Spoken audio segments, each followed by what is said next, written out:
Washington Irving's The Legend of Sleepy Hollow is one of the few early American short stories that is still widely read today. Most people are probably familiar with the story through the movie and television renditions of the story, the earliest of which was in 1922, a version called The Headless Horseman starring Will Rogers as the main character Ichabod Crane. In 1949, Disney created its own version in Adventures of Ichabod and Mr. Toad, with Bing Crosby narrating.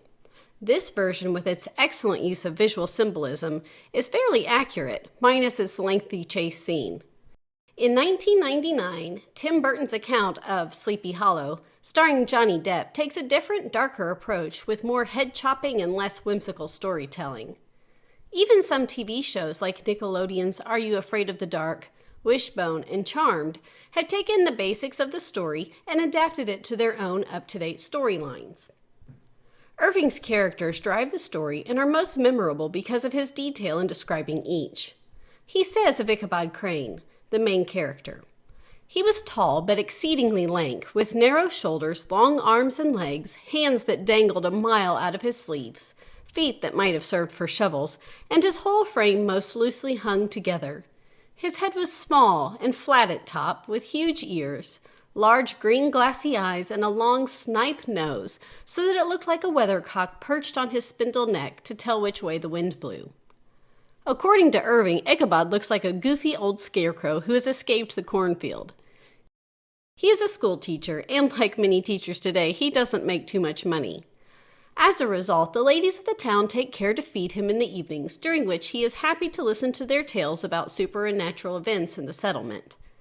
Ichabod is said to have carried a copy of Cotton Mather's History of New England Witchcraft, which he firmly believes, and so it's no surprise that he's superstitious and believes all of the stories the ladies tell.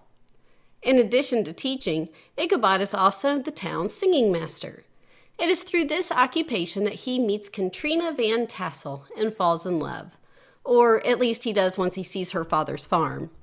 Katrina is 18, beautiful, and has a rich farmer for a father. She is called a coquette, which means she's a flirt. Most of the men in the village are taken with Katrina, but are afraid to pursue her thanks to Brom Bones. Abraham Van Brunt, known better as Brom Bones, is a burly, roaring, roistering blade with a Herculean frame. Basically, he is physically intimidating. He is doing his best to court Katrina by scaring off any other suitors. Ichabod, knowing he cannot physically challenge Brom, uses his advantages as Katrina's singing master to thwart Brom's attempts to keep him away from her. Now, while the Headless Horseman isn't exactly a character in the story, his presence is necessary, so we need to know who he is, or was. According to the legend, he is a Hessian soldier who